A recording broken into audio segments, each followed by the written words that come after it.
My thing about that is something's going to give either the Premier League or the Champions League. Who can I say? Everton. Everton did that. That's not a good example because Arsenal lost. No, but He's good. He saved us a lot of times, but then he's like, I feel like he's almost like a Ramsdale. He's got a mistake in him. Hello, good morning, good afternoon, good evening. Whatever time you're listening, welcome to another episode of Podcast Pundits. I am your host today, De La Strada, the man of many club faces, and I'm joined by my fellow pundits, starting from my left, Jerry. Yes, your boy Jerry in the house, Liverpool supporter. Again, ecstatic to be here. We're going for the win, lads. We're going for the win. Cool. Next, Dre man. Yeah, Dre man, avid Man United fan. Things have taken a turn a bit for the worst, but we'll go into it. I won't dwell on it now. Cool. And finally, Strives. yo, man, it's your boy Strives. Some people call me Striver. I'm here representing Arsenal. I've been top of the table for 90% for the league. Right now, I'm just adapting to just being second place. Just before we get into it, man, I noticed that Joey's smiling a lot more recently, bruv. Got 6 wins on the trot, yeah. Is that what he's doing to you, yeah? Life's good. Yeah, Life's kind of good, huh? Life's good. Yeah, they're still fifth though. So Life's good. Hang on, before we start throwing shots at each other, let me do some admin and let you know where you can find us. You can find us on all major platforms. So that's Spotify, Apple, TikTok, Amazon YouTube, Music. Amazon. Yeah, Instagram if you're thinking social media. SoundCloud. All the platforms that steal your personal data. Yeah, all of that.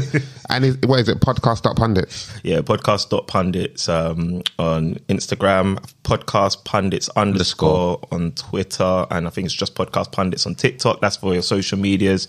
Catch we've been slacking a little bit with clipping up the content, but we're getting straight back into it from this week on. Yeah, zero. And yeah, man, in terms of just listening to the full episode, like De La Strada said, man, you can catch us Amazon Music, YouTube, Apple, Spotify, like Google, the Google's podcast platform. We're everywhere, man. Acast. Yeah, man. Cool. Tell a friend to tell a friend, man. Always. All right, let's go straight into it. Normally, we used to start with a team at the top, which used to be Arsenal. So, let's start with Man City. So, there are 2 games in the week. First game, they beat West Ham 3-0. And then they beat Leeds 2-1. Obviously 2 back-to-back wins. Haaland broke the record. Before we speak about Haaland, Dan, let me come to you. Where do you think City can drop points with Arsenal like trying to be on their coattails? Yeah, I was very hopeful that we might get a freebie out of the 2 games, but that wasn't to be the case. So to answer your question, I don't know, man. I might be deluded. I might be deluded, but sorry, Joey was showing me the games, but I think I remember them: Everton, Chelsea, Brentford and Brighton, right? Yeah. I think they could drop points in every single one. Everton are going for the... Okay, let's be realistic. Okay, no, realistic. What you hope and what you think is going to happen. Yeah, that's what I said. Sorry, can you give us your Champions League ones as well? Because I think that might influence the results in the Prem. Okay, as in... okay, cool. So I think... So they have Real Madrid, then Everton, then Real Madrid, then Chelsea. They're going to go all out for Real Madrid. They're going to go all out at Real Madrid. I think the first... You know what? I actually tipped City to make it, to make it to the finals. I think that as well. They rested players on the weekend. Yeah. I think I tipped them Who did they rest? Because City can just... I don't know. I had a commentator say they've rested players. The only person that did play was Grealish. Okay, yeah. I swear there was more than that. That I can think of anyway. That's what I remember them saying at the start of the game, that they rested and players. guess who came in for him? Foden. Yeah, it's not... Yeah, when you got a squad like that. Yeah, I think they'll get the job done at Everton, but I do think Everton have something to play for, so I don't think it's mad tricky. I don't think it's a foregone conclusion.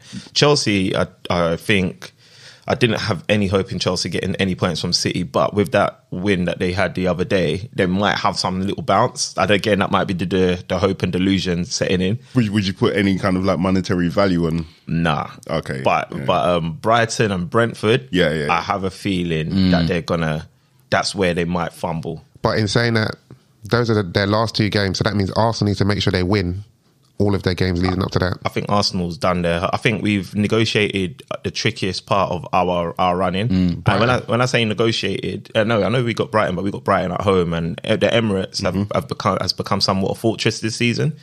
I mean, we've had a couple of results that haven't gone our way. I know I said it in a group chat, and one dude was talking about Sporting Club Portugal, but we went out on penalties there, kind of thing. So I mean, we still didn't lose there. And I won the goal, really. Yeah. Do you know what I mean? It wasn't like... Yeah, exactly. I think. What about the Forest game? Arsenal and the Forest game? Forest... Because they've done a couple of teams in. I know, but I don't know why, but I just feel like that's not a game I'm worried about. I'm not worried about Forest and Wolves. I think Brighton is probably the last game that could be tricky, but to be honest with you, I expect us to win all our games from here on. I thought it was the Newcastle game that might give us a draw or something, but I was even quite comfortable. Stay on track with Man City. Okay, City. Okay, and then Brentford. I think obviously Brentford put in a decent performance against City, so I think mentality wise they'll know that they can put a dent in them, and I think City will be tired this month. Like, I can't see City winning every Premier League game. I just can't see it. Can I see them losing and drawing? I can't say I see that too, but I definitely see them dropping points. Cool. Draymond, what about you? Do you see them dropping any points at all, or personally, I think Pep's got them where he wants them at this time of the season. And if you're a Man City player, in your head you're thinking, like there's no time for fatigue. Like, in their head, they're going for it, and I think their football's showing it as well. I think there was a photo as well when Grealish was just getting like a deep tissue massage in with the physio at Man City, and then someone like zoomed in, like basically in that room on the wall they like had their goals, and it was like Premier League, like a picture of the Premier League. Serious? That's our goal. Then on the other side of the wall was like Champions League. That's our goal. Then it was the other one, FA Cup. That's our goal. So I'm like, in their head, they're like instilling it like every day. Yeah. And when you get that installation and you're like, right, like we're nearly the end of the table. We were second. We're bumped up to first now. We're playing good. Boy, Pep's rotating us, but we're still winning, so everyone's happy. Arsenal had that same feeling once upon a time. So it can... But it comes out to squad depth. Man City can do that. They can, as I said... No, but... Grealish was rested, Foden came in. KDB missed 2 games. He wasn't missed at all. Yeah, but then look what happened against Sam Allardyce's team, Leeds. Look what happened. Like, they were 2-0 up, looking comfortable, about to be 3-0 up. That little piece of complacency sets in. No matter how much times that Pep's asking you to look at notes on the wall and stuff, you start feeling yourself a little bit, and you've broken the goal record, whatnot. And you instead of Pep's to carry reaction. on scoring. Yeah, I saw Pep's reaction. Yeah. So It was stressed. But this is what I'm saying. You see Arteta's reaction every time. Like you're not on the pitch doing it yourself. But the difference is between Arsenal and Man City. Man City are seasoned. As soon as Pep gets into you, you're like, okay, right, let's fix up. That's true. And they've done it before. Yeah, they've done it before. They have done it before, but then also like Pep's even alluded to, and I think Joey said in earlier episodes that how it's difficult to keep motivating your players to continuously win. And he's done a very good job thus far, but like I said, you see little elements where their mentality could be, if you see a little crack in the mentality, if you see that crack, you can widen it. Like, yeah, you see it, but the thing is, they've only got like 8 games left of the season. I just don't see them taking the eyes off the prize and saying, you know what, as soon and the thing with the Leeds one, with Leeds, it was a scare, but they managed to get through with it. Now Pep will be like, you see what happened there? No, plus, let's not forget how many chances Haaland missed in that game as well. And you know what? Remember, the biggest elephant in the room is the Champions League. Yeah, mentally for Pep. Yeah. So to see that crack just before they're going tomorrow they're going into the Champions League, innit? Sorry, not tomorrow. This week, Tuesday. Yeah. To see that just before the biggest game that has been giving you nightmares. Champions League's been giving you nightmares. Yeah. I think that could lead to knock-on effects even in Premier League or the Champions League. And on top of that, Real are coming off winning the Copa del Rey. So my thing about that is something's going to give either the Premier League or the Champions League. And which one would you prefer if you were Pep? The Premier League. Yeah, I agree. He'll prefer it to go wrong in the Premier League than the Champions League. The Champions League is the thing. Thank you. So I think that's where I'm from. Right. And I think the players are gonna obviously have that in mind as well. So they're gonna be so mentally charged up, so mentally charged up, wanting to win that Champions League. What does it take away when you go into your Premier League battles and you're going against other teams that have things to play for? Brighton, they want to find their way into the top four. You know what I mean? Brentford, they want to find their way into the Europa. They want to find their way in Europe. Everton, they want to stay in the. They want to stay in the Prem. The flip side to that, though, is if they have a good Champions League game and they come back and slap up Everton, it's over. Yeah, it's over, man. Because once you've jumped those two mental hurdles.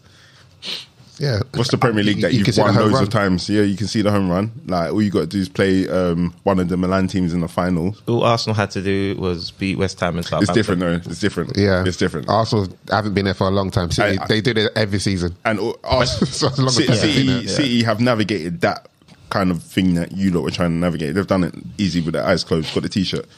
Arsenal doing that is a bit different because, like, it's new, uncharted ground for your manager as well. Yeah. Champions League is uncharted ground. It depends what perspective, though, because when you think about it, Arsenal have put together some good runs. Like, even whilst the team has been being rebuilt and stuff, we put together some good runs, which even put us in top four contention once after losing our first 3 games of the season, what have you not. So Arsenal also are quite used to putting together runs. It just depends on the perspective that you're looking at it from. You're looking at it different from pressures, though, isn't it? Yeah. Yes, exactly. Champions League run, a qualification for the Champions League run is, for me, so far, has been a lot less stress than going for the title.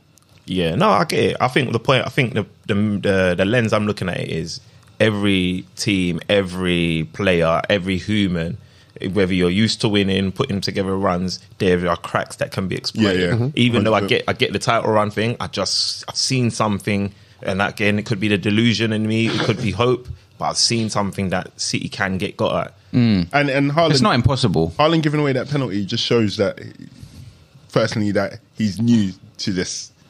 To this pep thing, innit? Yeah. So it could be Haaland that saves him. It could be Haaland that fucks him up. Because, like, Haaland, I don't know if Haaland knows how important the Champions League is to Pep, but everyone else in that team will know exactly that. Yeah. Sticking with Haaland, obviously he broke the Premier League record, which I imagine, Jules, you didn't anticipate that would ever happen. No striker. Sorry, no striker has ever come to the Premier League and been top scorer in their first season. Yeah. So the height to what he's achieved is insane. We should give him a guard of honour technically, but no, he got his guard of honour. But the thing is, with Darwin Núñez, I think you'd have thought Núñez would have been the one not breaking the record, but he would have had a much stronger season than Haaland. But factor in that he's now broken it. How would you compare Haaland to some of the Premier League greats that have graced the Premiership? Like, would you put him in your top 1, top 3, top 4? So it's hard, isn't it? Because again, he's done something crazy, but in terms of like how pleasing on the eye he is for me to see, he's not up there with the greatest Premier League strikers. But in terms of what he's done, it's unquestionable. I can't. But for some reason, my soul isn't aligning to. I agree, because he doesn't strike you as a guy you go, that guy gave me so many goals. Like, he's a nightmare in terms of his movement and his like physical attributes. But I guess it's kind of like why some people prefer Messi to Cristiano Ronaldo. I think it's too early to even start talking about Premier League greats just yet. Adebayo had a season where he scored like 30 plus and was looking like a world beater. But he didn't break the record in his first season. I know, but I'm just saying, you can have a season where you're having a phenomenal season, and then the rest of your seasons you kind of just, like, I don't know, you plateau a little bit and then level out. So I just think it's a little bit premature. Would you put money on that? What, that Haaland? On him not kind of beating his... I would. What, next season? I don't think he'll... Not next season, but him...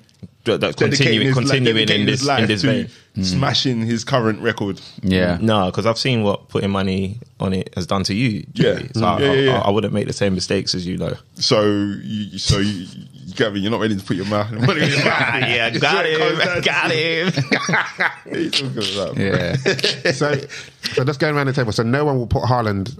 I know it's too early to talk about him being a Premiership legend. No, I would put him up there, for the record. Yeah. I would put him up there. But let's assume he went on to have another two seasons where he's just producing the same amount of goals. Would you have him? Would anyone have him in the top 3? Oh, he'd been my number one. Number one. Yeah, he What, has just, to be my number just one. one more season? No, let's say 2 more seasons where he's smashing decent amount of goals. Yeah, he's Like me personally, I don't care how many goals he score. I'm not putting him above someone like Thierry Henry. Okay, so what are you saying though? There has to Are you be, talking like- about goals or are you talking about... No, he's a striker. As a striker, yes, he's got all the goals. But would you put him above someone like Aguero? I mean, logically, I have to because No, you don't have to. No, I have to logically, but based on my logic, because if you're doing the number one job that you're here to do and you're doing it the most efficient, whether you look eye pleasing or whether you do it with tactical nous or whatever, you have to be the number one guy. You have to be. But there's Let me does put it make him again? Yeah, no, I was going to say the way I would put it is that I've not seen Haaland produce something when Man City really needed it, and that's what I No, would. he has. No, in terms of like an Aguero moment. If I compare him like that, Aguero could come up with those moments where you're like, this guy. What if he never has to do it because he's just constantly banging goals? Yeah. No, but that's not that even moment a will requirement. come though, No. and that's what I'm saying. It will come, and Potentially. then if he doesn't really show that, then where does he rank? I agree with what Do you you're see what I'm saying? His Haaland's one, for me, it's not poetic at all. Yeah, that's but like right. Aguero's is poetic. Yeah, Van exactly. Nistelrooy, like so that's why I agree with you on the sentiment. But if you just take out the sentiment and make it just logical, I hear the that. goals, Just you stats. can't argue with the goals in it. When we're 100 years from now and then we look back and when you see Sir Stanley Matthews bang 150 goals, it don't mean nothing to us, but we just see the numbers and it's like this must have been the guy at the time. True. You know what? Thierry Henry said something. I tried to say it last episode, but I didn't land it. But he said you can't win stuff on emotions, and I agreed. So I think what you're saying, Draymond, yeah, I kind of leans towards that point he was trying to make. If Haaland's just like in machine-like manner, just getting the job done, like it's a drill, like score goals. Don't leave things to have that a magical emotional moment where I've had to get you out the mud. I don't need to get you out the mud because I've made sure you never got there in the first place. Fair. So I think I wouldn't use that metric personally to judge him. And I think obviously with a bit of clarity from what De La Strada said, if I'm comparing him to your Henrys, there's a bare different strikers, your Shearers, your Kanes, whatnot. Would I put him up there yet? I'm going to say no. I think it's too early. Now, let's say he had similar season for the next 2 seasons where he's doing his job and he's scoring. He's got to be up there. Okay, let's go around it. Henry's Arsenal's best striker. Would you put Haaland above Henry? I didn't hear would why. you have him? Why as well? Who would you? Okay, I wouldn't. Who would you have right now, Henry or Haaland? I'm having Henry. No, Haaland with 2 more seasons of the same 2 more behaviour, seasons of the same behavior. I'm gonna have And let's be fair as well. Henry at his best as well. Yeah. Peak Henry and Versus- Haaland this season Times 2. Yeah. Yeah, that's mad. It's difficult. No, that's mad because what Haaland's doing is crazy. He's almost guaranteeing you a good few trophies. But I'm going to stay with Henry. Sentiment. Yeah, you've gone back to emotion, bro. I hear that. That's fair. Sorry. That's fair. And I had a feeling that you might say this, but I'll tell you what swayed it for me. You see, Henry, like he used to strike the chord of fear into defenders that he played against, and the defenders I'm talking about is your John Terrys, your Rio Ferdinands, your Vidic. These are personally these defenders that he was playing against versus some of the They were soft. better than the ones now. Yeah. I just don't know that Haaland would be Haaland in that era. I mean, that's not a fair metric to. I know, but that's what was in my mind. I was like, Henry was doing it against beasts. Okay. And this guy would create goals from nothing. Henry can pick the ball up from the halfway line, and you're like, oh my god, we're about to concede. I don't think you get that with Haaland. You do. When he gets fed through on the halfway line. No, but I'm saying Henry could pick it up from the and halfway then line. run it. Yeah. Okay. And then anytime this guy had the I think that's fair. That's you know what I fair. mean? So But isn't that almost like a Torres at Liverpool though? He stroke fear into most top He did. defenders, like Especially top Vidic, bro. notch, bro. And I wouldn't. I mean, he's up there, but I wouldn't say he was like top. No. Do you see what I'm saying? Who, Torres? Yeah, that's Torres on Henry. That you can't be doing that. No, but I'm saying like, bro, Torres. If you actually looked at his goals, he scored. He banged against the most prolific And defenders there were in top the league. goals as well. But if Torres was doing that at the number of Haaland Exactly. goals, would you then say that he was better than Henry? So you know how like Torres was dribbling through, you'd but have he was banging Haaland. Yeah, of course, you'd have to consider. So is it the quality of goals then? Oh yeah, quality of goals, number of goals, and Assists the impact of as well. goals, and exactly, just his contribution to the all round gameplay. Like I would have to go with Henry. Draymond, so who would you say is United's best striker in the last, like, let's say 10 seasons? Rooney, Van Nistelrooy, RVP. Name your best one. Then we're going to compare them to Haaland. Ooh, I'd probably give it to Rooney. So Rooney at his peak, Yeah. versus Haaland. Same question to Strauss. You made it sentimental for it. Yeah, exactly. So Haaland now times 2 in terms of his goal record. You give it to Haaland, man. So I'd take him. So you'll take Haaland. Yeah. And Because why? Because when you're a striker and you want the goals, he's delivering. But then the question is, he's doing that at City. Do you think Haaland can get the same amount of goals and the same type of goals at United? No, you can't change that forever. That's unfair. That's what you have to look at as a striker. Oh, yeah. You can't just say, I'm going to copy and paste Haaland and put him at Arsenal and it will replicate exactly the same thing. So, Rooney or Haaland at United? I didn't take the question. I think he could. I still think he would have done it because obviously Rooney, Ruud van Nistelrooy, they all bang goals. They bang goals and they were different strikers. RVP again different. So why couldn't Haaland do it? You take him. He'd be like a fox in a box player. Whereas obviously like your Rooneys and sometimes your So you're Van taking Nistelrooys. Haaland over Super Rooney. Yeah, because look what he's doing. Okay, yeah. Cool. Let's Even though like I hate saying that, but yeah. Let's wrap this up. So Jules, are you telling me? So you got, is it Torres or Suarez? Well, but you saying you having Haaland over Cisse? Yeah, of course. I take 1/4 of Haaland. Yeah. So he's saying Suarez as your best Liverpool striker. Yeah, Suarez. Okay, so what do you say? Suarez, bro. Or Haaland? Suarez. Why? Haaland, there's no character arc, no villain story about Haaland, bro. Hey, Suarez was an evil bad man, bro. That's like wrestling and football together, bro. You don't get that with Haaland, bro. So 100% sentiment and entertainment, the bro. question's so hard because you've grown up loving somebody and what they brought to your club, and then you're just I take the racism too, bro. Racism too, bro.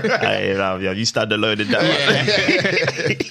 Cool. So let's move to the team second in the Prem right now. So first games, Arsenal beat Chelsea. So off the back of losing to City, then having the run of games where they drew, going into that game, like, what was your expectations? I was quite confident, man. I think Lampard was I think the best thing Chelsea did for Arsenal was hire Lampard. I think I said it last week. I'm not scared of that Chelsea game whatsoever, and it would have been an abomination. And I definitely would have been calling for Arteta's head if he did not get that. Calling for his head. Yeah. That was what was in my mind, in my heart. There's Sensitive no way, Sally.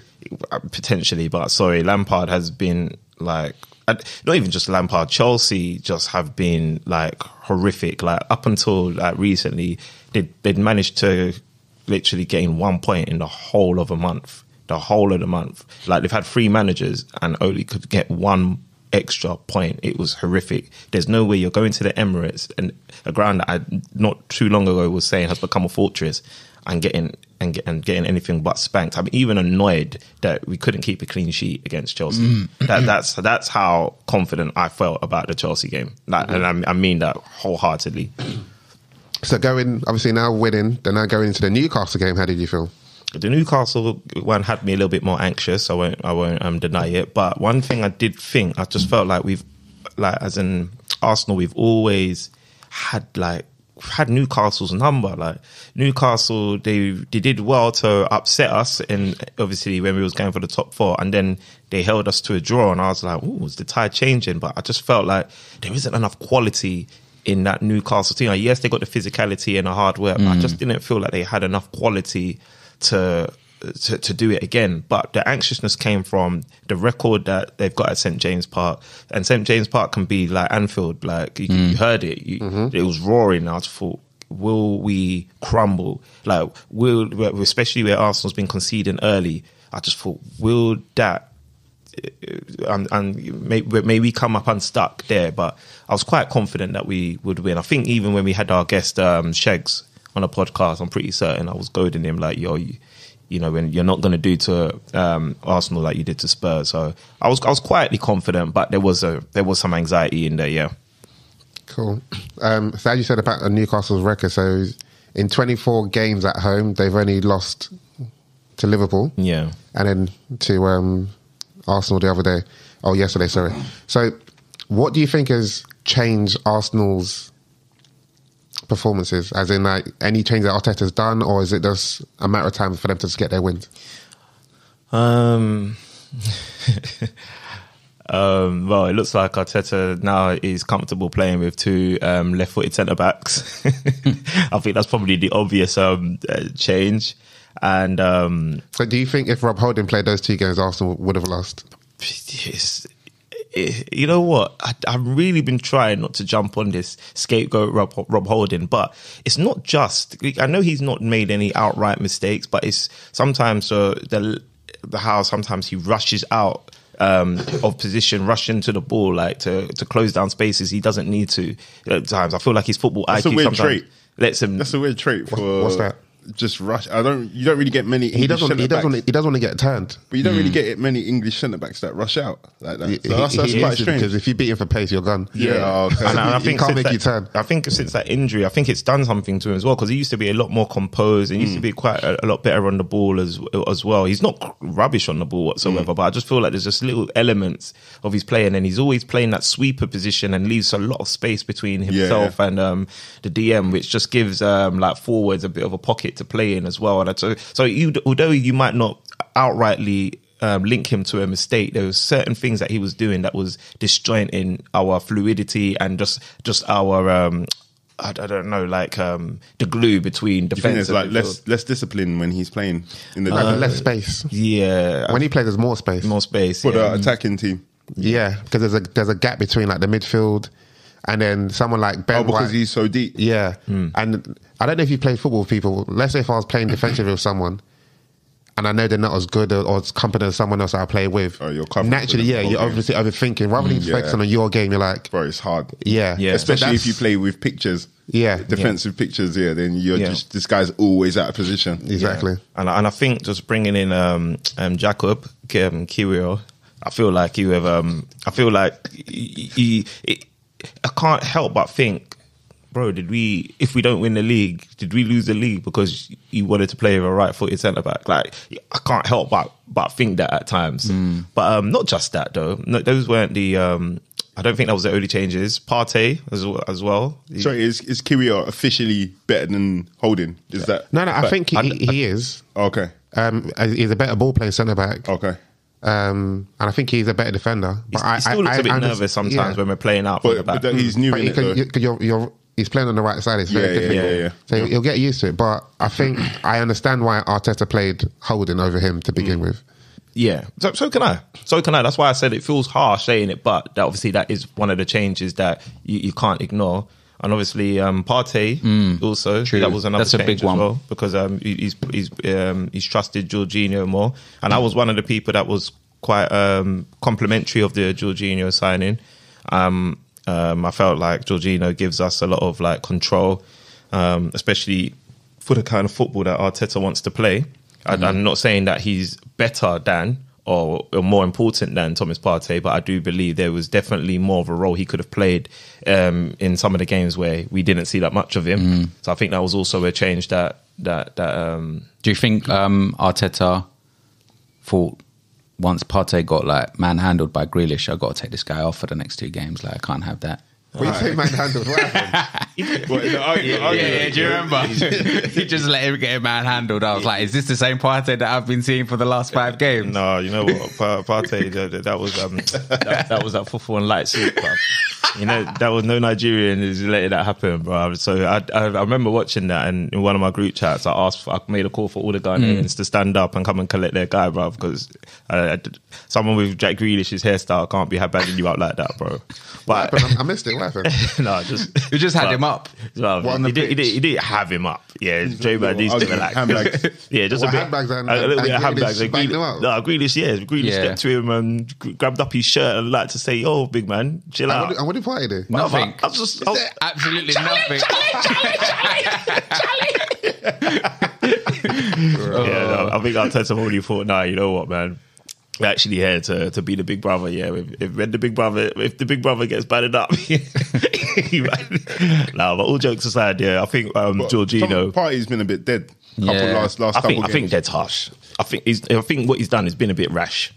But in them 2-0 leads that you dropped, he was questionable performances in both. No, he just had key moments here that we can pin on him. Yeah, okay. Yeah, so I don't. Fair. I don't think he was dead. But I'm not. I can understand why some people might say that, but I think that's harsh personally. It's good to have a Jorginho to snap him back into reality, though. It's Like, true. if you're Exactly. to threaten him with, Exactly. But were you not surprised that he started Jorginho over Partey ahead of this game?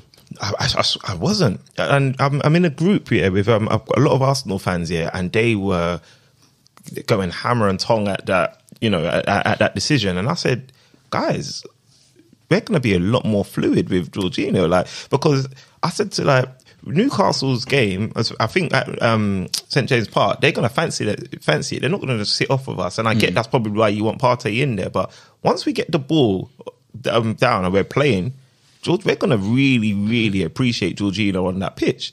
And yeah, nobody agreed at the point. But then after the game, they was like, yo, we all got it wrong. And each time, actually, that my fellow Gooners have doubted Jorginho, he's actually proven them wrong. So at what point do you... That's what he does. He's a good player. No, that's what he does. But then when you need him the most... When do we need him the most? That's when... But then the cracks start to appear, bro. Yeah, but then we just get Partey back in there. That's why I liked the Jorginho signing, because it's like, you know what, okay, we didn't get our Caicedo. I need that guy, by the way. I need that guy. He's too dope. We'll get onto him when we talk about the Brighton United game. But but to have Jorginho there, 100%, bro. He's a top player. I just think there's certain games where, let's say, for example, a Man City game, where he'll just get taken out of the game by one person, and then that's it. He goes missing in the game. That's my one worry about Jorginho, and he done it at Chelsea quite a lot.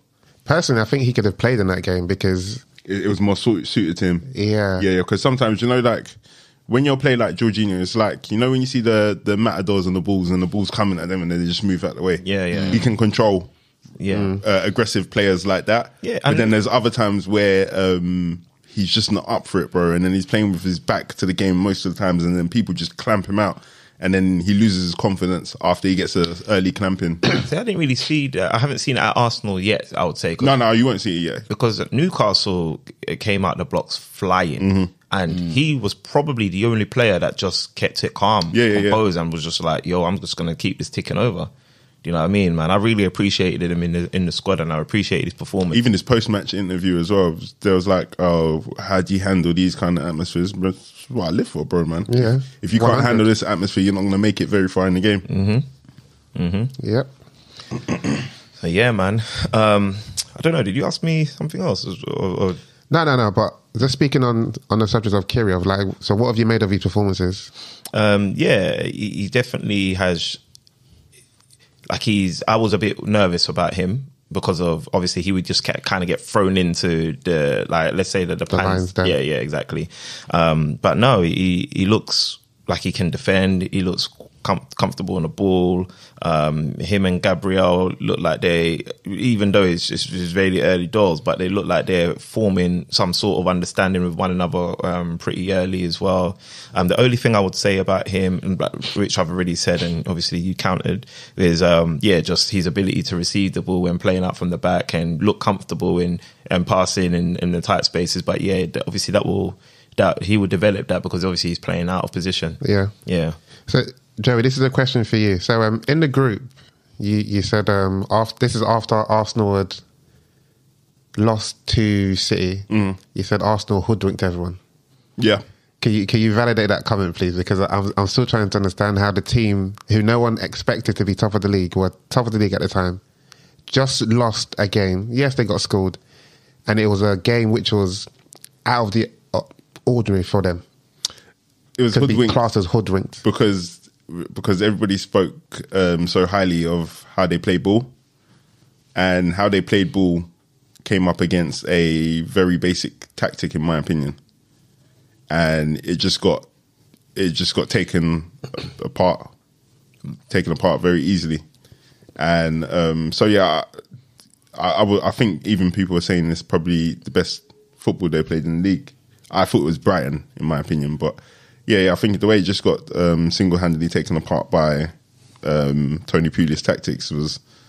It was akin to being hoodwinked. Yeah. One game. Yeah, Akin to like those street performers where they rob you, bro. Really, you know, when they move those boxes around, one of them's got money in it. Yeah, no, but come on. Yeah, after one game, I don't think that was a valid comment to make, because bear in mind, Newcastle, I think they got, what was the score against Villa? I can't remember what the score, but they literally, Villa steamrolled them. 2-0. 2-0, but Newcastle looked like a shell of themselves.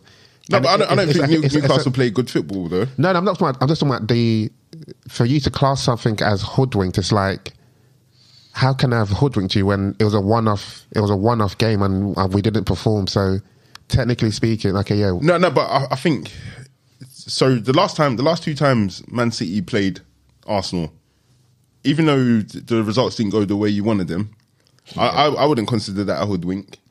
No. So that's what I'm saying. The fact that he's just done a separate tactic and undone your whole football. Yeah. That's what I felt was a bit of a hoodwinking. But I think rather than just Arteta like still learning, because obviously he said in one of his most recent press conferences, this is the hardest league that he's been involved in, like this particular season. No, this particular season. No. Who said that? Arteta. Yeah, because he's going for the title. Exactly. So you're learning something. So obviously he's thinking to himself, well, look, I've got this far playing this way. Sorry, I'm not saying Arteta's hoodwinked us. I'm just saying like the hype around Arsenal, because like I said, everybody's waxing lyrical. But the hype is not Arteta. But this isn't Arteta. That's waxing lyrical. So I'm not talking about Arteta. I'm just talking about like your strivers. What have I not said? your rebellers. What have I said? In fact, you're the one actually. You've been on the podcast more than I have talking about Arsenal's been playing the best football. No, Brighton. You have. Brighton. I've always said Brighton play the best football. Brighton play the best football. You started off with Arsenal though. It's only been recent. Arsenal been up there as well. But you've. I've said Arsenal play like the good football. You said you always say it's out of Arsenal and Brighton, and I think you would 100%. You would lean to Arsenal. Maybe no. said No. I've always lent to Brighton. You have not always lent to Brighton, bro. Check the receipts, bro. Check the receipts. But even still, if you're saying the top two best footballing seasons and teams in the season, it's you that's been saying it, no one else. No, that's not true. All right, other people have been saying it as well, but you don't say it's been your strivers. Because even I said it, they tricked me. I said hoodwink. One game is trickery. It's only one game. So what, you don't believe that anymore? I don't believe in your football anymore, because I've seen TP can bust your back doors easy, bro. No, you're chatting. Tony Pulis can bust your back doors easy, bro. That's why I don't see Liverpool couldn't bust those back doors pretty easily, though, could they? And that's the team that you love. Because we're not Tony Pulis, bro. What are you talking about? Bro, but it doesn't matter, bro. It does matter, because I said something very specific. You have to reply to what I'm saying. You have to reply to what I'm saying. Calm down. Lower your voice. My fault. Get ahead, little man. Is it the first time you've seen Arteta or Arsenal come up against Tony Pulis' tactics? All it was. It's not the first time. Yeah, you haven't seen. It's not the first time. You've seen that those tactics be deployed against Arsenal this season. Who? This season. Who can I say? Everton. Everton did that. That's not a good example because Arsenal lost. No, but shit. That's true.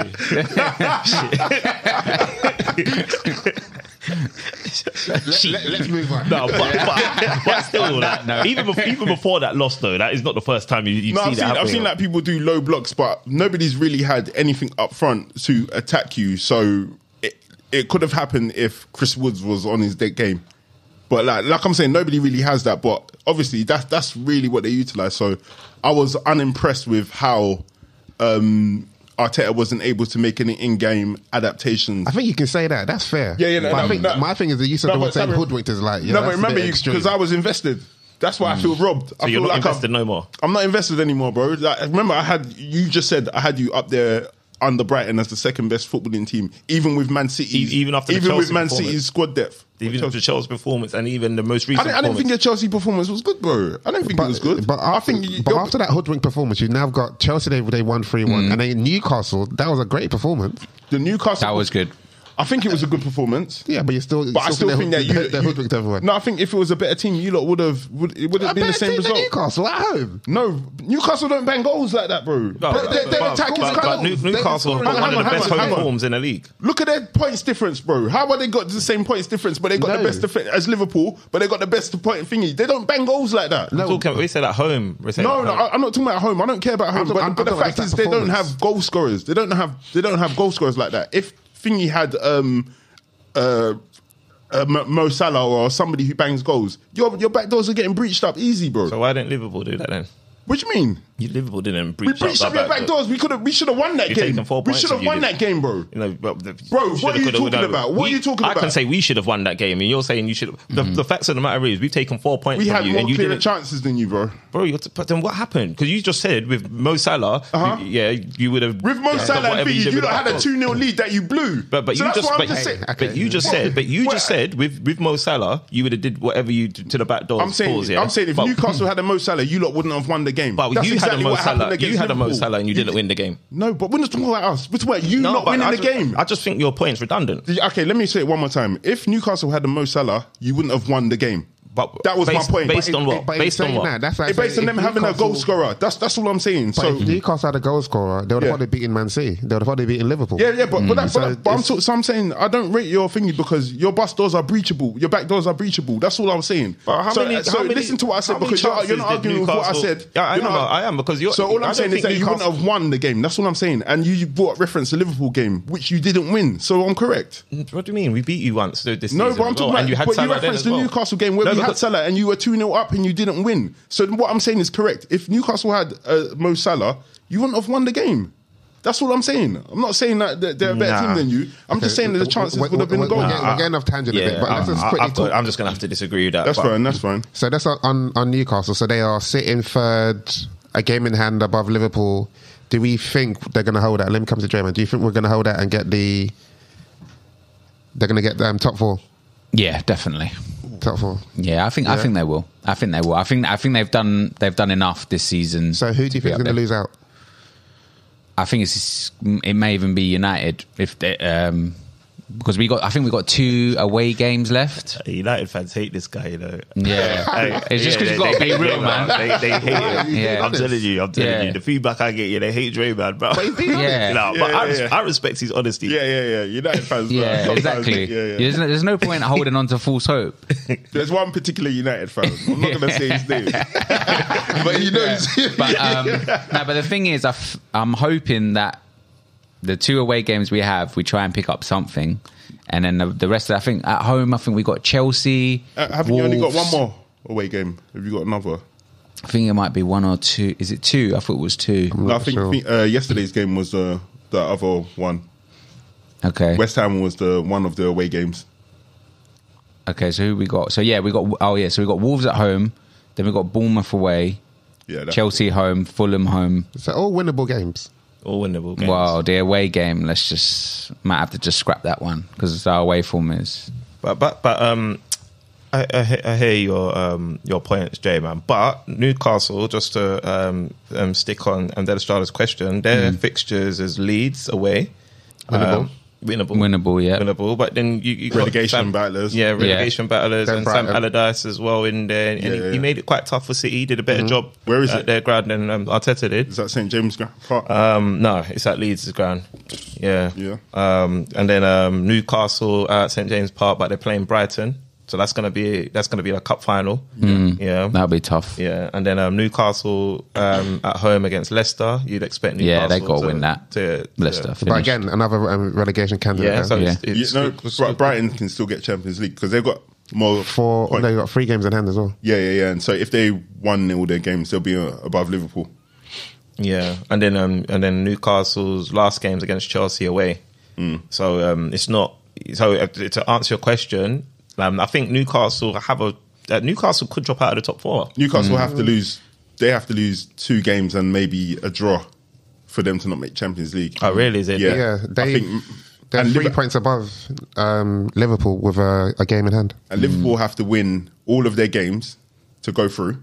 Yeah, because Man United have to just if they lose one more game, then Liverpool will go past them. Yeah. I think they have to lose 2 and draw 1 for Liverpool to go past them.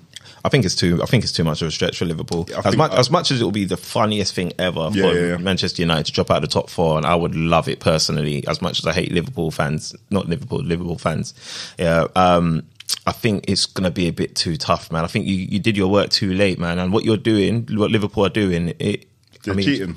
I consider this cheating, bro. Like, you didn't do any work on your dissertation, but you're just copying everybody else and then trying to ride through, bro. That's what I did. Before we move on to Liverpool, let's continue talking about the top 4. So let's move on to you, Dre, in terms of United. So, lost to Brighton. Yep. What did you expect from that game? Were you hoping for? I was hoping at best for a draw. A draw. Yeah. Because obviously we've seen even at Wembley how they played. We know how Brighton have been playing throughout the whole of the season, and our away form again has been terrible. Like, I think we've lost the last 8 games consecutively away, which is nuts. So I was hoping for a draw, and then when it got to 90 odd minutes, it was funny actually. I actually stopped watching. I thought, oh, okay, this is going to end a draw, and I actually stopped because I think I left work. Okay. Then I looked on the way home. I was like, well, we lost. Yeah, Luke Shaw had a madness. Yeah, and then I saw what Luke Shaw did, and I said, yeah, that's not acceptable. But did he handball it purposely? Yeah, you can see. Yeah, he almost like went like that. I saw that though, but then. And his reaction looked like he did it purposely. It's a moment of madness. Yeah. Sometimes it's just like... It just happens. I think he was lapse in concentration. Yeah, I think he was worried as well. Because we were getting peppered. Like, when I saw those things, like Brighton were really trying to go for that win, and the pressure was high. If Mitoma could shoot, you guys would have been... No, he can shoot. He can shoot, bro. I don't think so. After the last couple... you put the fear of God in him, bro. Wan-Bissaka, bro. Wan-Bissaka. No, but he was through and go a few times. Yeah. But the thing is still in his head, bro, man. Like, trust me, once your defender's got a beat of you like that, bro, you're not going to be approaching goal with confidence. Yeah, it's true. Bro, like, even that one where he's through and goal, Wan-Bissaka. Wan-Bissaka, you got it in your head now. Wan-Bissaka, bro, he was there, bro. He had the shackles on him, bro. Like, it's mental he had the mental edge over him, definitely. And he's done it twice in a row. I don't know what happened in the... No, you lot lost to Brighton the first home fixture in the Premier League, innit? Yeah, but then they beat them in the cup. Yeah. And then you lost at... Was this at Old Trafford? No, the cup was penalties. No, this one was at Amex. When Brighton beat you, was it 4-0? I think that might have been... Was that Old Trafford? Yeah, it must have been. Oh. Okay. Yeah, because that was at Amex. And I don't think Wan-Bissaka played that game as well. Because he wasn't in ETH's starting lineup. Yeah. So I can't lie. But I think Mitoma can finish. Because he's shown Liverpool that he can finish, bro. It's just Wan-Bissaka just dealt with him, bro, man. Yeah. Wasn't it Trossard that showing Liverpool that he could finish? No, I don't remember thinking that made him twerk out. That one where he kicked it over his head. Yeah. I remember. Well, I mean, yeah, but I mean, when I saw the game, other than was it Anthony that had the chance at the beginning? Yeah. In first 2 minutes. Yeah. Other than that, I couldn't think of as many clear-cut chances as Brighton had. I know Rashford had a few shots on goal, but I didn't feel like their chances equaled the chances that Brighton had. And I just felt like, if Mitoma was on his... There was even a time when Mitoma could have squared it. I think, yeah. Bro, I'm telling you, that's Wan-Bissaka, bro, because he would have squared it, usually, bro. Right. That guy, we've seen nothing but decisiveness from this guy. All of a sudden, he's up against Wan-Bissaka and stuff that you'd expect him to do. I think you're giving AWB some no, but he's the best one-on-one defender in the league in my He's done well bro, man. against him, to be fair. Like, I don't think many people dribble past him, bro. So, off the back of that defeat, Dre, what did you expect going into the West Ham game? Again, I wasn't expecting anything but a draw, if I'm honest. Serious? Yeah. Not even a win? Nah. Why was that? Just because of the away form again, how bad we've been. And every time I see us start with Weghorst, or even if he's on the bench, I just need that guy out of my club. because I feel like when we start with him or when he comes on, I feel like we only have 10 players because he just doesn't need. He doesn't really do what we need, and we need the goals, and we need the person in the box to get the goals, and he's not really that guy. Sorry, you see the way how I've been critical of Arteta and other people have been critical. How comes ETH is not getting any criticism for playing workhorse? Yeah, but I think he hasn't got anyone else. That's the problem. But the only thing I would say, there's got to be somebody in your academy, bro. exactly. Because that's ridiculous, bro. Because for me, I get angry when I see Harry Kane playing number 6 or playing centre mid, or Gabby Jesus playing right back, bro. To play somebody who's clearly not adept at playing a bit deeper. Why are you doing that, bro? You can't tell me this because you don't have players, because Liverpool played the whole season. But what he can do, not one centre back. Well, that's the thing. So somebody's got to come in there. You got to find some exactly. In your but club, that's what I was going to say. What he can do is obviously go, okay, maybe we don't have enough force up front, but then okay, we got Garnacho's come back now. You got Pellistri that you can put on the wingers. Like you can obviously tinker with your team in a way to make it work for you. Do you know what I mean? But whereas he's using this Weghorst outlet. What does he do though? That's what I don't get. What does he do? Because I see him get the ball sometimes, bro. Bedtimes I see him on the edge of his own box. Yeah. What, Weghorst? Yeah. And then laying the ball off to Bruno. Yeah, and then just sprinting back up there, bro. Like, what to do? What? You're not going to receive the ball. There's another one where he gave the ball to Christian Eriksen. He cut open a zone for through the lines pass. Nobody's giving the ball to you, bro, because when you give the ball to you, like, you turn around, there's nobody near you.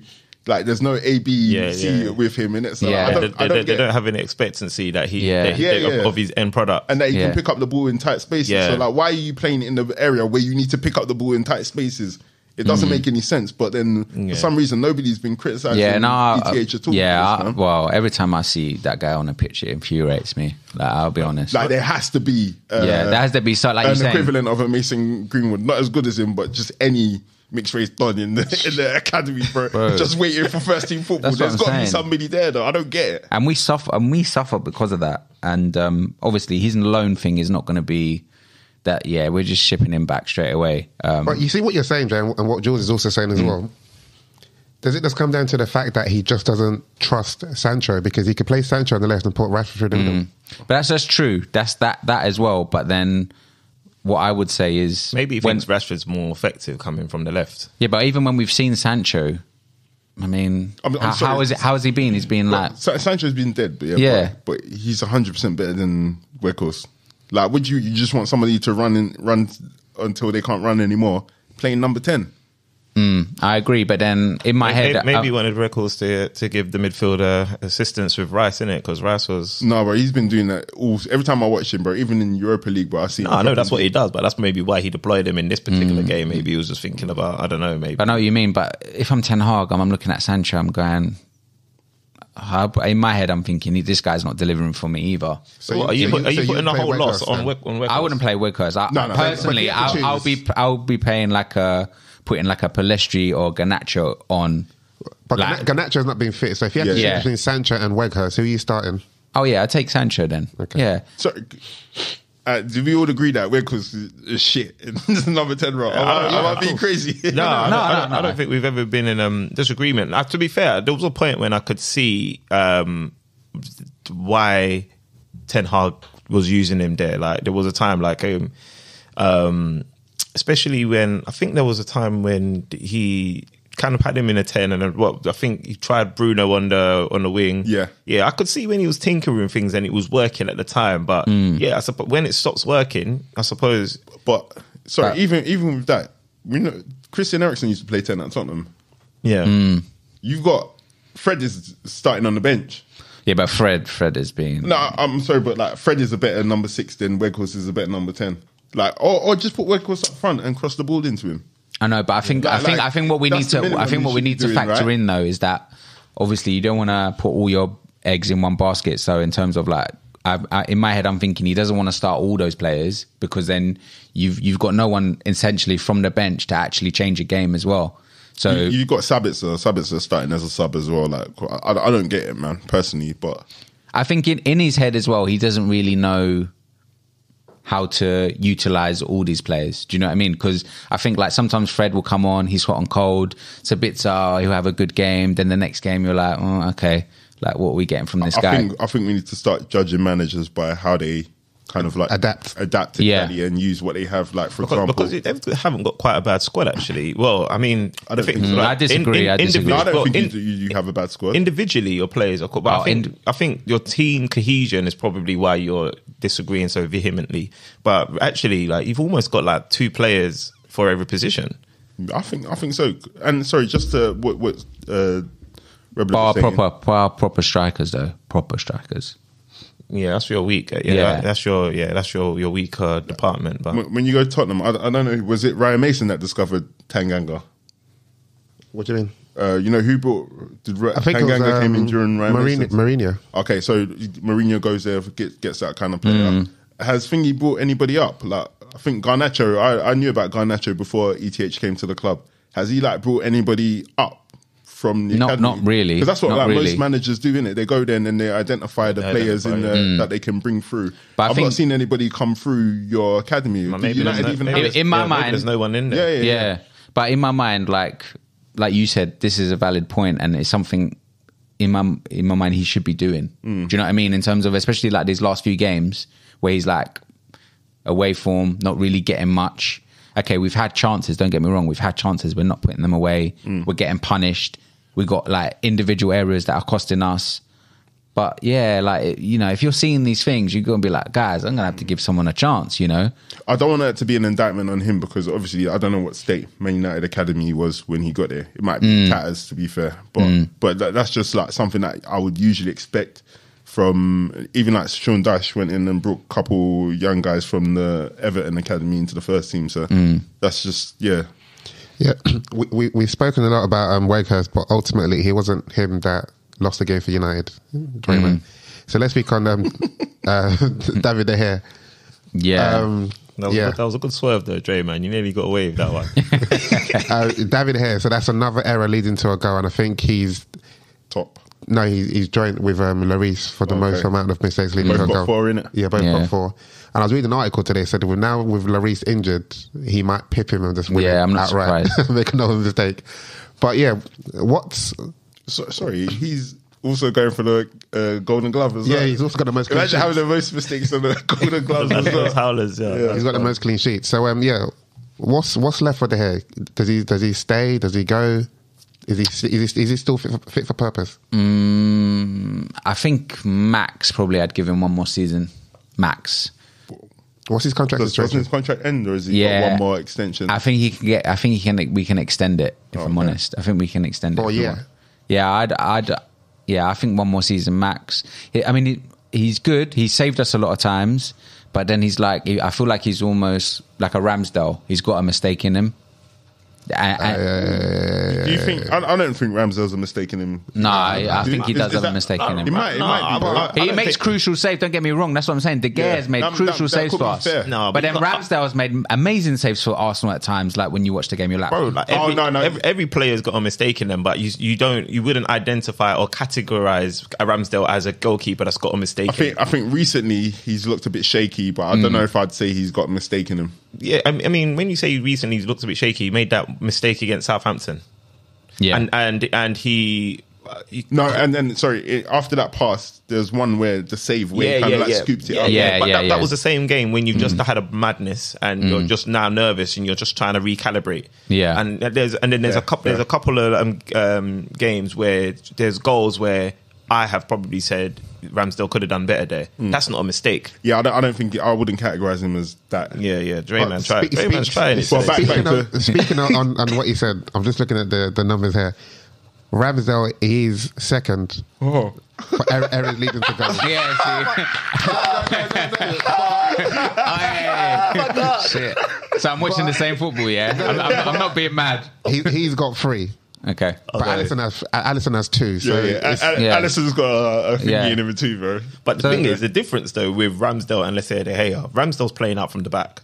Yeah, De Gea's not. And same as trying to. Alisson, yeah. No, yeah. De Gea tries at times, but then he No, fails. but maybe his drastically. mistakes are coming from trying to play from the back as well. So. Yeah, Yeah. but you'd probably expect that a bit more often than someone who's actually not playing out from the back. No, but Yeah. he tries to though. That's when he makes the mistakes. But what- apart from But the thing is, what you have to yesterday, do is you have to level it out and kind of go, well, how many times has De Gea saved us this season? Yeah. And we've won a game versus these blunders that he's made. Okay, he's made 4. I would say it's not drastic even that. blunders. I'd say it's more how you trying to play football, bro. And if you don't need to play from the back and you don't need a keeper who plays from the back, keep him. But if you want to go to a style where you need distribution from the keeper, then Plus, I find it interesting how obviously we don't have Martinez, we don't have Varane, and then all of a sudden he's feeling a bit shaky. Yeah. He's like, there's a mistake in him. I I don't think know so, whether 'cause- that where he's. I wouldn't say he doesn't have confidence with people in front of him, but I think he felt more comfortable with Varane and Martinez. no, I'd say on the it's ball. that as well, bro. Because Martinez is very comfortable on the ball and he does some nice forward passes as well. And I think Varane is also very Yeah, of comfortable course. taking Yeah, that. I agree. And compare it to who's there. So Yeah. I think maybe It does play on him. I think the United should keep him and get a keeper who. Yeah, think no, is I gonna think be we somebody. need to get like another keeper to come through and take that spot. The other issue is that I think he doesn't have no aerial prowess at all, man. Yeah, exactly. Like, he's a small boy in the box. Yeah, definitely. But at the same time, I'm not going to sit here and criticize De Gea because, like I said, I think there's been too many games this season where Yes. he's made an amazing save and we've won. And off the back of that, we've won a game and we've got the points and etc. Or we've progressed like in the competition. So Just blame Wake It's- Forest instead. Isn't it? yeah, well. I don't want to see that guy in my club, but again, I'm not only going to blame him. I'm going to blame the injuries that we've sustained. That is most likely cost us, or is going to cost us in the top 4, and I hope it doesn't. Personally, For you in the top 4, how many points do you think you need to secure top 4? Oh, I can tell you how many you need. I know the number. how many games is it You now? need 72 games points. It's 4 games. You need 72 points to secure top 4. So is that 6 points from what we got? Is it 9? Maybe about 9. Because the most Liverpool can get is 71. And if they get 71, we'll win on It's goal again, difference. it's for Man United to lose. So we're still in a driving seat. I think even Eric Ten Hag said like we don't need to focus on what Liverpool are doing. Like Man United need to focus on what Man United are doing. And if we try and win the rest of our games, then we've secured top 4. And personally, we need Champions League to try and attract some decent talent in the summer as well. So You got 4 games left. yeah, And they need to win 3. I mean, they need to win 3 of them to get Yeah, 72 you need Yeah. to win 3. 3 Yeah. of the 4. guaranteed. So I think Wolves at home, we should do that. Bournemouth away, again, away we've been sketchy. It's Bournemouth, not really sure how that's going to go. I'd say a point. Then it's Chelsea at home. Who knows? Chelsea might be revived by that time. But we're at home. And then we're ending the game against Fulham. And we all know how we play against Fulham. We've had an up and down season against Fulham. So, again, I Wait, think... sorry, what did you said they need to... They got 4 games. I thought they No, they need to... yeah. They need to win 3 and draw 1. Yeah, I said they need they need to win 3 games. Yeah, they need to win 3 games. she No, said. and they have to draw as well. Yeah, because if they get 9 points, then they finish on the same points as Liverpool if they're winning all their games. Okay. And then Liverpool will win on goal difference. On goal difference, yeah. So you need to get 9 points. Sorry, Yeah. you need to get 10 points. The pressure, Man United will be feeling that pressure. Plus, you got the FA Cup in between as well. No, FA Cup's at the end, the isn't end, it? yeah, June 3rd, Yeah, June 3rd. So for me, if we missed out on that top 4 and won the FA Cup, I'd take that. Really? Yeah. Because you know what? You don't win the FA Cup. That's not an issue for you, though. Champions League is more important than FA Cup. Yeah, for but are me. we going to do anything in that Champions League? This would be my point. Do But you it's see what a- I'm saying? But it's the You money might- and the signings that you can. Yeah, That's yeah, again, yeah. The opportunity after, innit, that comes with good signings Yeah. and Eve getting a full season under his belt and being able to build That's up on true. It's a hard one to call, to be fair. It's a hard one to call. that. I'd definitely take Champions League. You take Champions League over FA Cup final? When was the last time you won it? You won it, what, Jesse Lingard times? Yeah, Jesse Lingard against Palace, isn't it? You're right, man. You can deal with that. Like, I know, you'll but be able to sleep if you win think the that FA Cup. a Man City could But- potentially win a treble. But if you think more about it, if you don't get Champions League this season, I know everyone says it's going to be hard, but it is going to be a lot harder next season. If you don't get the players, because everyone's going to be shopping in the same market now. Yeah. Liverpool. I think Newcastle, The only Arsenal, thing I City, would say, Shit, Newcastle in the same market. No, but the thing is, the only thing I would say is that obviously we'll go into next season and go, it'll be even harder. But then, like we've seen it this year. Premier League's up and down. It ain't gonna be consistent. The players that you'll get is everyone's shopping in the same market. So if you're not in Champions League, they're going to go to those clubs. So you'll probably get your third choice options over your first choice options. The one thing I say will be in their favour is I think people will be more willing to go to Man United and work with ETH than they would be to go to Newcastle and work with Eddie Howe. No, I don't think so, because If you've they're got both Newcastle. in the Champions League. No, that's if they miss Champions League. Yeah. No, I'm saying if they were both. Yeah, in then the that's Champions different. League. Yeah, that's true. It's a tough one to call. I just don't. Boy, Man United have made it very hard for themselves, because I remember last time when we talked about it, Joey, that it was, I think, how many points was it? Was it 7 or 9 or something, or 7 or 8 that you guys were behind? Yeah. And I was looking at it going, we've got games in hand, and then all of a sudden Liverpool have hit form, United have dipped, and now Eric Ten Hag's thinking, guys, like, this is atrocious. Like, we should be ending the season on a high, thinking that we're going to go into a final and try and do some kind of madness. But now it's looking like shit, man. They're probably thinking you have to win your next game to get some kind of resistance. I mean, we're at home against Wolves, so if we didn't win that, then I'd say Man United have tapped out this season. Did anyone watch the Wolves versus Villa game? No. No, I didn't see that. Wolves were playing good, and obviously they're just at it on the end of a 6-0 from who was it? Brighton. Brighton, yeah. So Yeah. I'd expect you to beat them, but you have I to think win our that game. home, And you have to win it in. I'm just going on manner. home form. At home, it's a fortress at the moment. I think the lack of defensive options is killing you as well, man. Obviously losing the players that you've lost is, that will mess up everybody's season. Yeah, trust me, it just came especially at the where worst they're time. both in the centre defence. It's not like, we've lost one of them. Do you know what I mean? We'll slip someone else. We've been there before, bro. Yeah, And it happens. It's kind of showing that Casemiro probably isn't all that you guys cracked him up to be. Like when you compare him to the likes of, like, let's say, a Rodri at Man City. So to speak. I think it's a lot. I think it's a lot to put all the weight on his shoulders. No, not all, but I think just him. Because sometimes you can, even though you haven't got the quality around you, you can still individually show.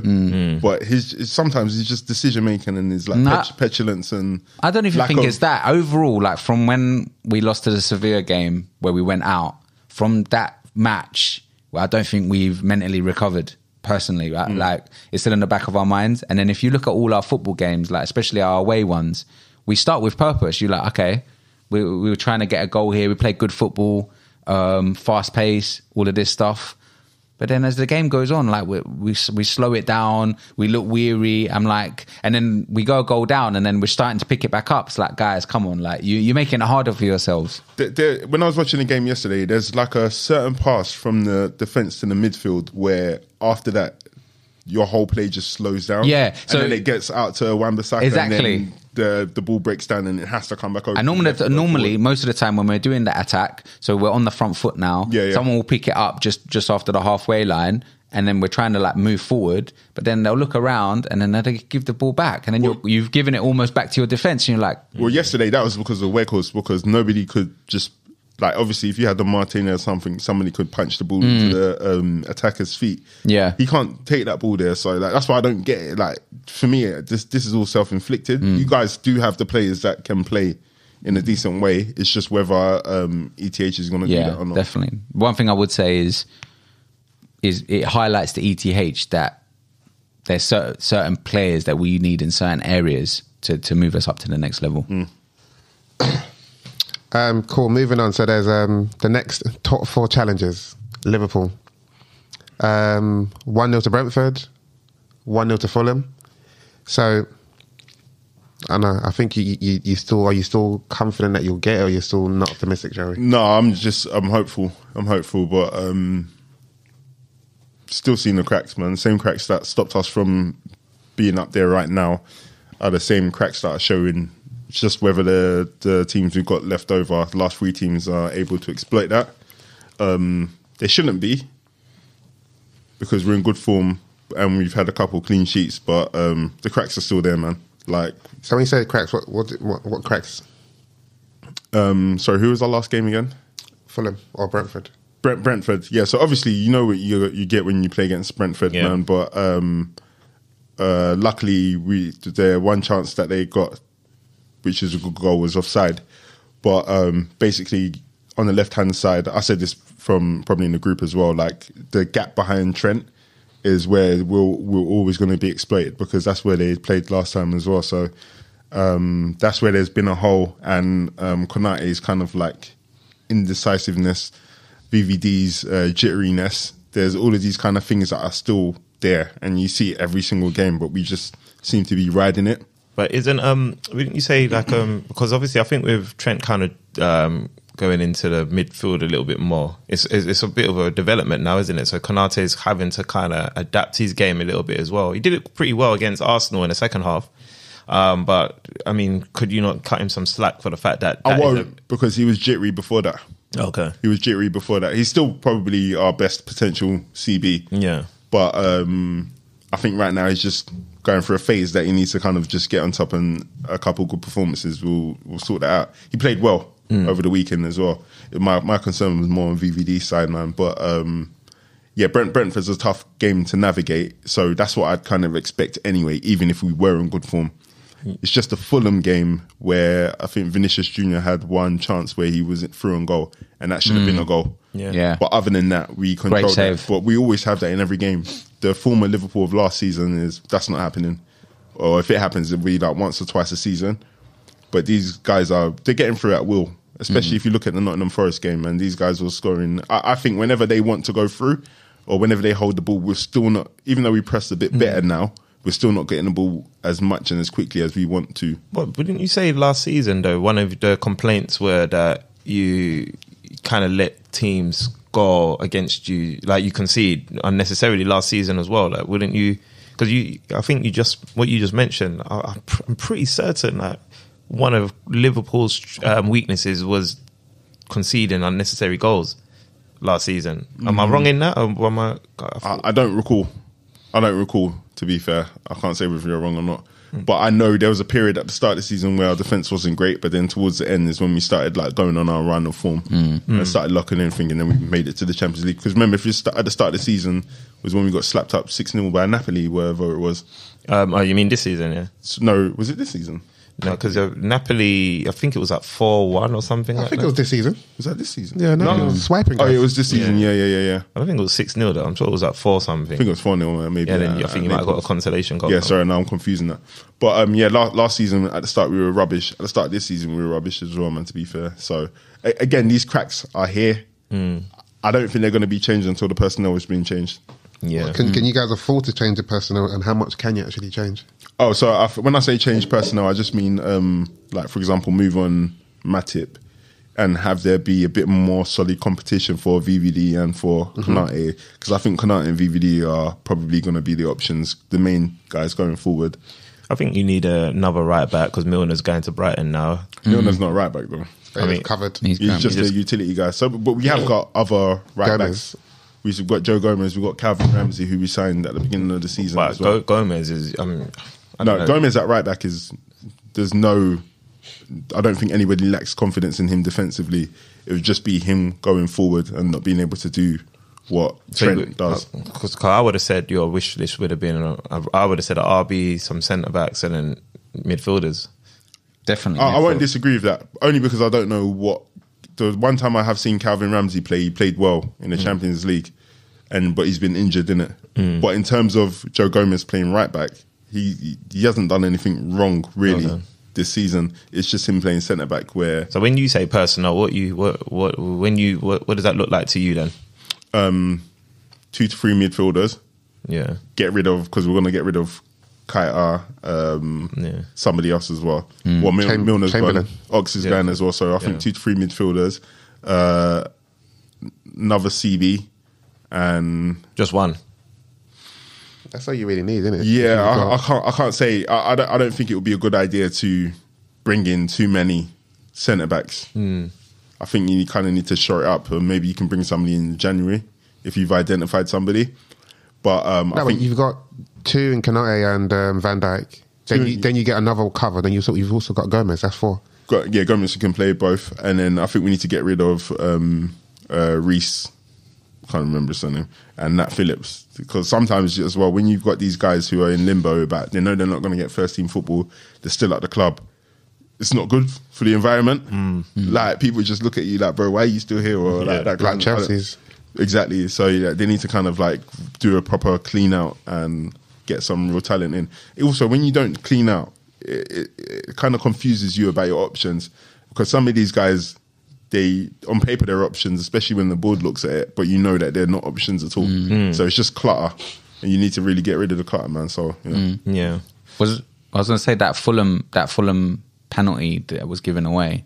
Did you agree that was a penalty, or it's 100% a penalty, man. I don't know. Basically, what happened is Adebayo had the ball in his own box, and he's kind of dilly-dally on what he was going to do. And when he was about to kick the ball, like, Nunes came, got his foot on the ball, and Adebayo kicked his foot. Yeah. It was in the area. It's a penalty. I don't know why there's any question about it, because for some reason the Fulham players were arguing that it's not a penalty. Yeah, I mean, you have to remonstrate, man, especially if you feel hard done by. But I didn't think there was anything. No, bro, they did a proper press conference. Like, Tom Kearney done a press conference. Really? After. That was not a pen, so yeah. Okay. Yeah, I didn't see anything wrong with it when I saw it. Maybe I'd have to look at it again. Yeah. So, did you say, sorry, before we move on, are you confident of Liverpool getting top four or not? Because I swear you've been dishing out bare bet challenges. Definitely the smoke and dust has settled. Okay, I was thinking, this isn't the Joey that was in the group chat. I find myself in financial trouble that I shouldn't be in.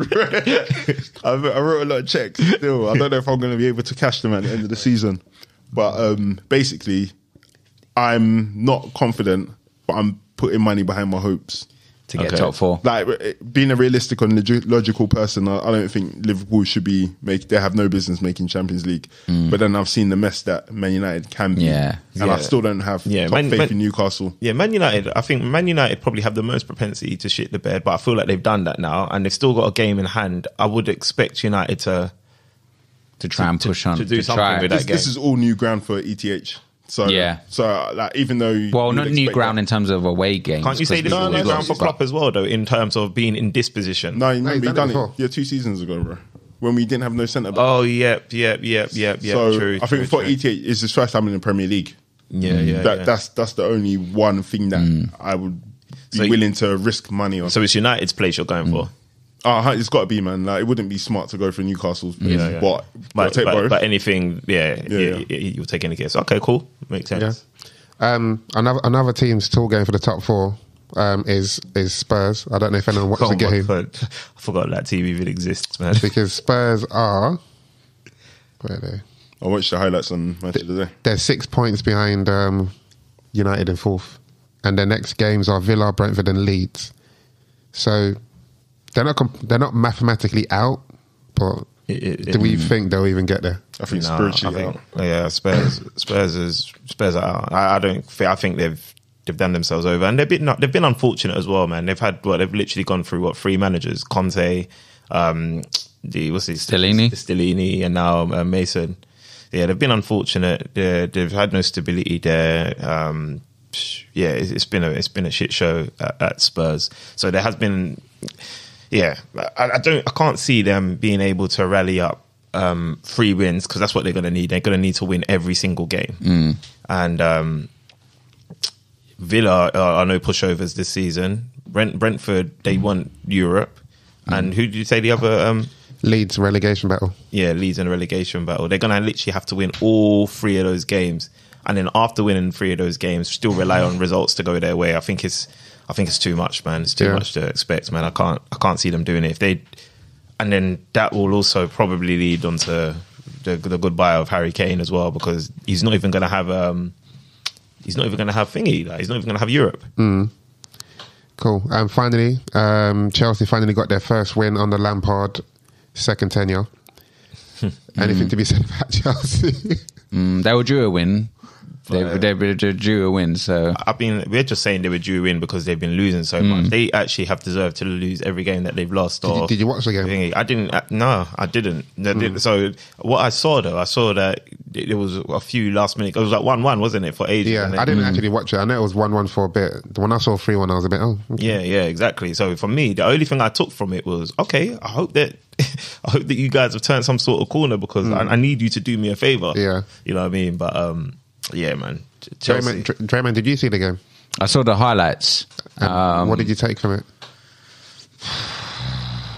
Yeah, it looked like it was going to be the same old Chelsea, like when I saw the score and it was 1-1. But to be fair to them, you know, they scored 2 goals in the latter part of the game, and not bad goals either. But it's one of those things, like is their games like Chelsea probably should have been winning anyway, and I'm supposing like it will do them confidence. Like probably not good for us because obviously they're picking up a win and we got to play them soon. So yeah, I mean, yeah, it's just nuts to see that Chelsea are 11th in the league. Like I don't think anyone would have expected that, especially with their signings. No.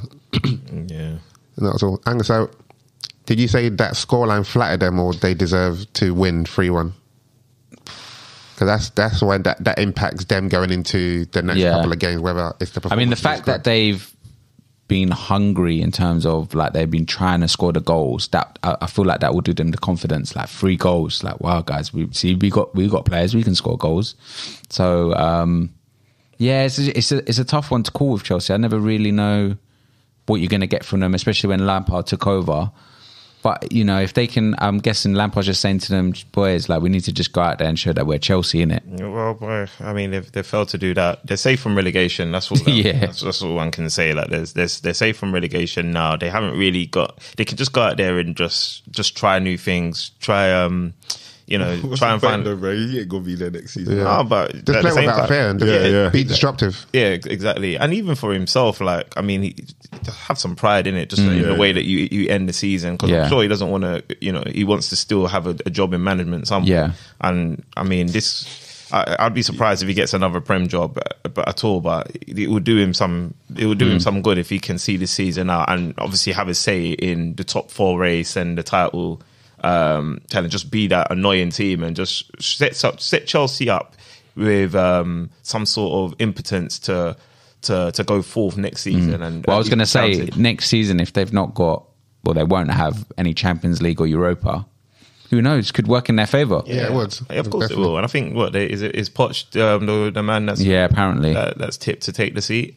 Yeah, apparently, and bringing in his backroom stuff as well. Yeah, I mean, I think that would probably be wise, to be honest. So. I think I saw an article where Raheem Sterling said something along the lines of whoever takes over Chelsea needs to have full control. So I don't know. I didn't read the article. That was the headline, so that could be clickbait. But just from that, it kind of makes you wonder, like, what's the structure been like with the man? You saying that Potter didn't have full control? Or? Yeah, it must be saying something like that. Like he's not being afforded the opportunity to manage the club his way. Yeah, I mean, to be honest, do you really see those signings as Potter signings? I don't really know. No, 100% they weren't Potter signings, but I'm trying to think. I don't think that's the case in Chelsea teams most of the time, to be fair.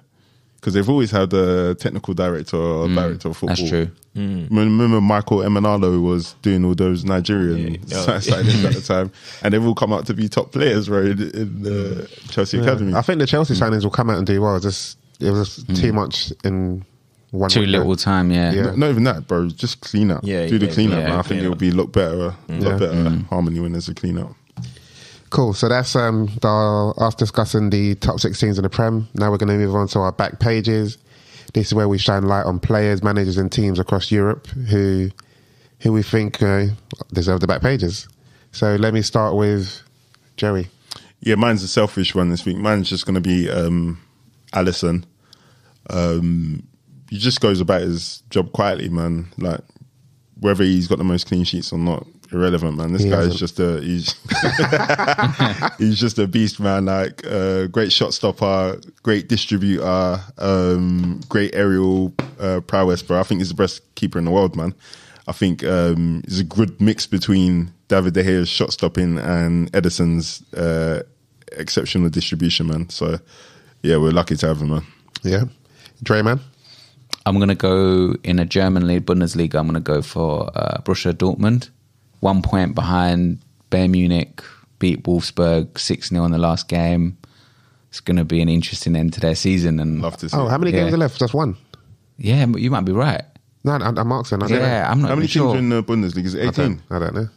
I'm going to look now, actually. Well, and are they currently 1 point behind Dortmund, or are they 1 point after winning that game? They're now one by, ahead? Dortmund are 1 point behind Bayern in the league. So I'm just like, this is going to make the league. Boy, let's have a look now. Yeah, I think it is. How many is it? 3. 3. Three games left. 38. Okay. So that'll be interesting. It'll be good as well if Dortmund can do it, because obviously we all know they're going to lose Bellingham, most likely to Real would be Madrid. an absolute shit show for Bayern Munich. Yeah. Especially with it Tuchel they've got now, isn't it? Yeah. So what does that say about players when they leave Liverpool? Like Mane, what's Mane got? He was injured. That's No, what I'm he's saying, not playing, because is it he? never goes well for players when they leave Liverpool. yeah. And I swear that he's not. They've swear they've already agreed to part ways as Yeah. well. What, because Mane, he's not coming back. No, Yeah. Sane thing. I don't know Oh, if is that- that's true. is that I because- don't know if Nah, that's true though. You don't think it's true? I don't know. I don't think it's true. I think it is. I think it is. I think he'd be gone, bro. Like I can see him coming back to the Prem. It's a fucking punch in the mouth, bro, man. What do you mean? People scrap all the time. That's. I was gonna say that's gay. That's gay. Like, you had to scrap it. We don't have to go too far, guys. Like Cool. Yeah. Strives. My back page is as well is, and he deserves it. This isn't lazy or anything. It's Martin Odegaard. Like he's he's really shown why he's like a captain. Like I think especially after the criticism that he came under after the City loss. After the hoodwinking. No, there was no hoodwinking after the City loss. Yeah, it was unfair because obviously he's been heralded as maybe being a second coming Of KDB. of KDB, and then he was like to basically, I don't know how he approaches the media, what having up to be faced with all that critique and criticism, and then to kind of put up captain's performances and get the 2 goals against Chelsea, set us off against Newcastle. Whatnot, man. I think it's been dope, man, because he's had a couple of misplaced passes as well, and like as well as not, as well as kind of like. But you expect that from a creative player.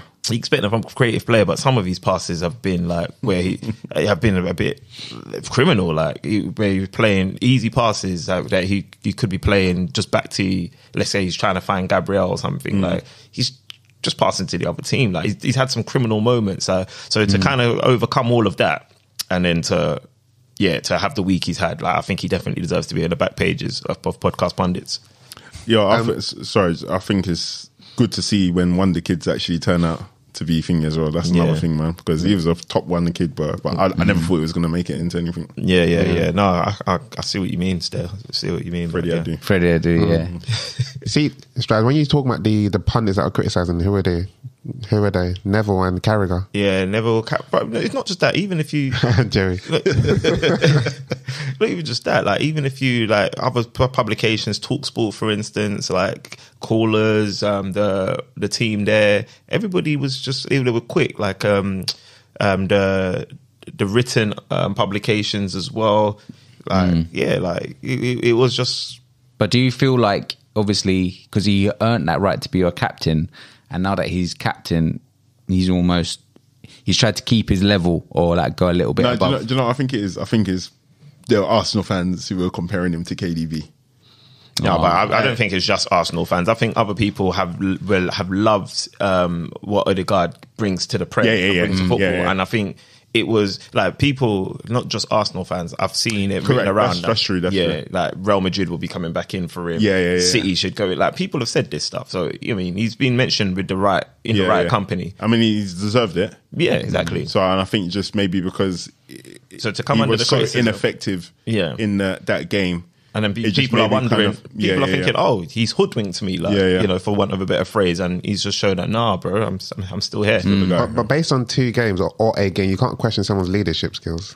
And like Gary Neville, Is that what was being questioned? the question is like as a captain, but it's just 1 game. Oh, okay. Yeah, but Gary Neville, like, he just. But you know what though? Some stuff that no, but in their defense, it's 1 game, but these are the big battles. So it's like, for example, how one criticism of Henry is that he never scored in the final. Yeah. So like these are the big battles where kind of people, the big occasions where you expect your guys to turn up. So if he does say that, I kind of get where it's coming from. I think it's harsh, but I do get where it's coming from because like, where are you going to be on the next big battle? Or Yeah, but we've had a number of big battles this and if season. Arteta isn't It's just up like to the one who's battle gonna that be you the guy on the pitch that comes up. I get it, but I mean, you go into battle a number of times. You do well in a good number of battles, and then a couple of battles you come up short. Maybe he's not battle hardened. He's not had enough battles yet because Potentially, this is your but first season. I just think it's a in a row. very harsh critique I think so. to say. You know what I mean? Cool. I'm going to give my back pages. It was a toss-up between two Real Madrid players. So you've got Benzema, who's now become the most decorated player for France. Jeez, And then that's a big. Cappenvinger, he's won all the 6 major Yeah, trophies. that he was can mad when I saw that at stuff. the age of 20. Yeah. Is this playing left backs? Yeah. I don't know wherever he plays. Yeah, exactly. He's won it. Got the trophy. Where is he like 13? He's 13 going on 20. Yeah. So he's won Champions League, Super Cup, Club World Cup, Spain Super Club, Copa del Rey, and La Liga, and he's only 20. Yeah, it's Jeez. crazy. Didn't win a thingy though. Liga a Liga trophy. Now this is in the youngest player in Real Madrid history. Oh, okay. Yeah. Oh, that's cold, man. Yeah, I got to give it to him. That's sick. So who you giving it to then? Oh, Cappenvinger. Cappenvinger. Yeah, you got to. Cappenvinger, okay. Yeah. Nice, man. Nice. No, that's a good one. That was a good call still. Yeah. All right then, guys. Thank you for rocking with us. We'll be back again next week. Over and out.